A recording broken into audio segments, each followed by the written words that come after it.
The exponential distribution. Discrete distribution के अंदर exponential distribution की बहुत इंपॉर्टेंस है। अब एक्सपोनेंशियल डिस्ट्रीब्यूशन को अंडरस्टैंड करने से पहले मैं पॉइसन डिस्ट्रीब्यूशन, जिसमें हम ऑलरेडी बात कर चुके हैं, उसका यहाँ पर रेफरेंस दूंगा।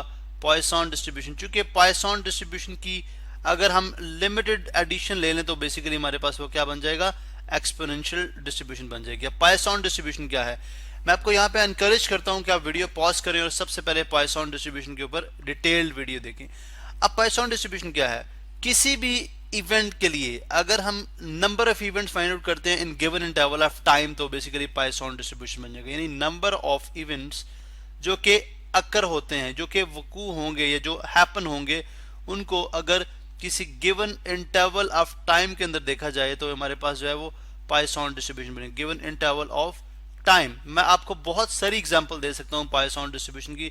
जैसे अगर मैं इंटरेस्टेड हूं number of calls received at किसी भी पीटीसीएल जो पब्लिक कॉलिंग जो स्टेशंस होते हैं, बूथ्स होते हैं, अगर उस पर नंबर ऑफ कॉल्स आप देखना चाह रहे हैं कि 2 मिनट्स के अंदर कितनी नंबर ऑफ कॉल जो है वो रिसीव हुई है, तो बेसिकली वो पॉइसन डिस्ट्रीब्यूशन है। या number of road accidents in a month, number of road accidents in a month. अब ये भी क्या है, ये भी हमारे पास पॉइसन डिस्ट्रीब्यूशन है, इन ए मंथ, एक मंथ के अंदर। इसी तरह जो है यूं भी बात की जा सकती है जी कि ये typing errors on a page in in one in 10 minutes. चलें, typing errors on a page, typing errors in 10 minute, चलें टाइपिंग एरर्स इन 10 मिनट्स। अब ये सब जो डिस्ट्रीब्यूशन यहाँ पे मैं बना रहा हूँ ये सारी पॉइसन डिस्ट्रीब्यूशन है। यानी मैंने स्टार्ट में बता दिया कि नंबर ऑफ इवेंट्स कितने अकर हों अगर गिवन इंटरवल ऑफ टाइम के अंदर देखा जाए। तो अब अगर आप देखें ये तमाम वो चीजें जो कि रेयर, इनका जो अकर होने, जो अकरेंस की जो बिहेवियर है वो बड़ा रेयर है, इसलिए हम पॉइसन डिस्ट्रीब्यूशन को लॉ ऑफ रेयर जो है वो डिस्ट्रीब्यूशन के नाम से भी जानते हैं। ठीक है, अब देखते हैं जी व्हाट इज एक्सपोनेंशियल डिस्ट्रीब्यूशन। अब एक्सपोनेंशियल डिस्ट्रीब्यूशन जो है वो ये है कि दो इवेंट्स के दरमियान जो टाइम लगा है, जो टाइम जो है वो टेकन हुआ है, उसको जब हम फाइंड आउट करते हैं, उसकी जो प्रोबेबिलिटी फाइंड आउट करेंगे वो बेसिकली एक्सपोनेंशियल डिस्ट्रीब्यूशन, यानी वो बेसिकली टाइम फाइंड आउट करना या टाइम को जो है वो डेटा की सूरत में लिखना या डिस्ट्रीब्यूशन बनाना उसकी, वो हमारे पास एक्सपोनेंशियल डिस्ट्रीब्यूशन बनाएगा। तो अगर मैं यहाँ पे लिख दूं टाइम टेकन, अब एक्सपोनेंशियल डिस्ट्रीब्यूशन क्या है, time taken between two events occurring. यानी मिसाल के तौर पर मैं आपको यूं समझा सकता हूं कि अगर हम देखते हैं जी कि हम टाइम फाइंड आउट करना चाह रहे हैं कि 2 मिनट्स के अंदर, या चलें फॉर एग्जांपल अगर हम टाइम फाइंड आउट करना चाह रहे हैं कि 2 कॉल से, यानी व्हाट इज द प्रोबेबिलिटी के 2 से लेके 4 तक कॉल जो है वो रिसीव होने में कितना टाइम लगेगा। यानी हमें 2 कॉल रिसीव हुई, इसके बाद 4 कॉल रिसीव होंगी, तो 2 से 4 तक कॉल रिसीव होने में कितना टाइम स्पेंड हुआ है। अब जिस तरह की जो डिस्ट्रीब्यूशन होंगी वो बेसिकली एक्सपोनेंशियल डिस्ट्रीब्यूशन कहलाएंगी। अगर आप इसका ग्राफ प्लॉट करेंगे, अब चूंकि ये एक्सपोनेंशियल ग्राफ है, तो अगर आप एक्सपोनेंशियल डिके देखते हैं बैक्टीरिया के लिए, आपने बायोलॉजी में पढ़ रखा होगा या स्टैटिस्टिक्स में, या साइंसेज में पढ़ रखा होगा, उसका जो अगर आप ग्राफ बनाते हैं, ठीक है, वो किस तरह से ग्राफ बनता है कि we start with some value of lambda. ठीक है, फॉर एग्जांपल इसके अंदर जो लैम्डा वो पैरामीटर, मैं आपको एक्सप्लेन करूंगा व्हाट इज लैम्डा। ठीक है, लैम्डा को आमतौर पर हम जो है वो रेट पैरामीटर कहते हैं, चूंकि टाइम के साथ एसोसिएट है तो इसलिए हम इसको बोलेंगे रेट पैरामीटर। अब लैम्डा की हम एक सर्टेन वैल्यू लेंगे, फॉर एग्जांपल अगर हम लैम्डा की ये वैल्यू लेते हैं और हम सपोज करते हैं कि for given interval of time lambda की वैल्यू जो थी, जब टाइम 0 था तब लैम्डा यहाँ पे था, और with the passage of time, ठीक है, लैम्डा जो है वो डिक्रीज करता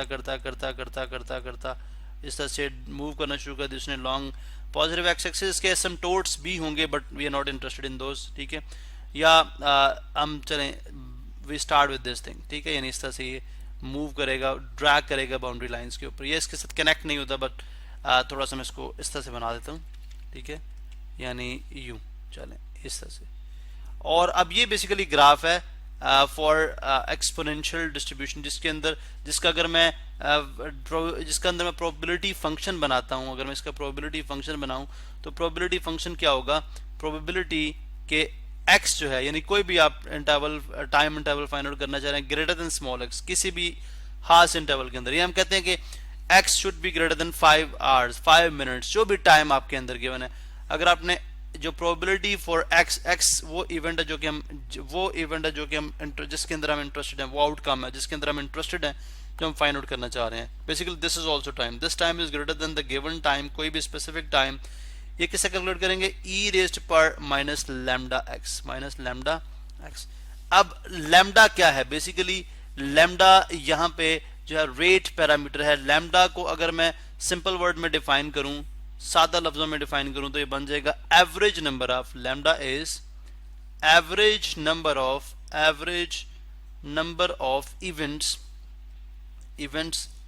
इन 1 यूनिट ऑफ टाइम। ये बहुत इंपॉर्टेंट बात है, यूनिट ऑफ टाइम, यानी कोई भी आप टाइम का यूनिट ले लें, आवर ले लें, मिनट ले लें, सेकंड ले लें, लेकिन average number of events in 1 unit of time. अगर आप 1 यूनिट टाइम को कंसिडर करें तो आपको फाइंड आउट करना पड़ेगा कि ऑन एवरेज 1 यूनिट में कितने जो है वो कितनी बार हमें वो इवेंट जो है वो अकर हो रहा है, वो चीज़ हमें रिक्वायर्ड है। दिस रिप्रेजेंट द लैम्डा, ये हमें लैम्डा शो करता है, ठीक है।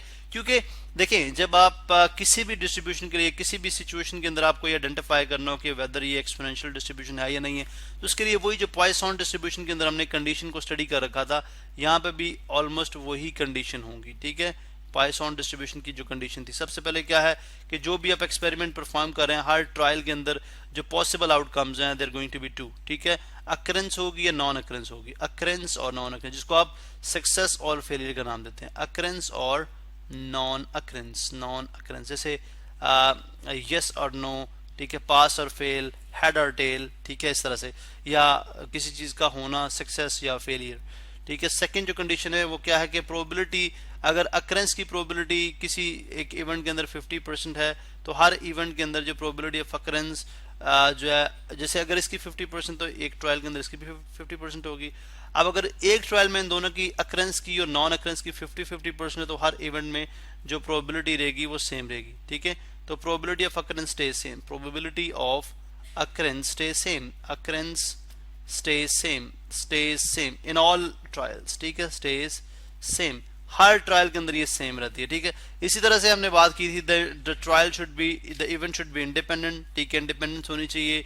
उसके बाद ये चीजें हमने जो है वो पॉइसन डिस्ट्रीब्यूशन करी है, event should be independent, event should be independent. और हमारी एक और असम्पशन जो होती है वो ये होती है, जो हम असम्पशन के तौर पे लेते हैं कि जो एवरेज रेट है उसको हम कंसिडर करते हुए देखते हैं जी कि ऑन एवरेज जो इवेंट जो अकर होने के चांसेस होते हैं किसी भी चीज़ के, ऑन एवरेज वो for the given interval of time, वो हर लम्हे, वो हर उस टाइम के अंदर जिसके अंदर इंटरेस्टेड है वो सेम रहते हैं, ठीक है। वो हम असूम करते हैं कि अगर on average 1 unit, on average number of event 3 हुए हैं 1 यूनिट ऑफ टाइम के अंदर, तो हर 1 यूनिट ऑफ टाइम के अंदर 3 ही उनके होने की प्रोबेबिलिटी 3 ही होगी। So that's how we deal with Poisson distribution, जब हम उसके असम्पशंस के ऊपर बात करते हैं। हम वीडियो को कंटिन्यू करेंगे और देखते हैं कि हम रियल लाइफ प्रॉब्लम जो कि हमारे पास जो है वो इस एक्सपोनेंशियल डिस्ट्रीब्यूशन से मुताल्लिक है, उनको किस तरह से सॉल्व करेंगे। और ये भी देखेंगे कि हमारे पास जो रिलेशनशिप्स हैं, ठीक है, जो हमारे पास रिलेशनशिप्स हैं वो हम हमारी किस तरह से हेल्प आउट करेंगे इन प्रॉब्लम को सॉल्व करने में।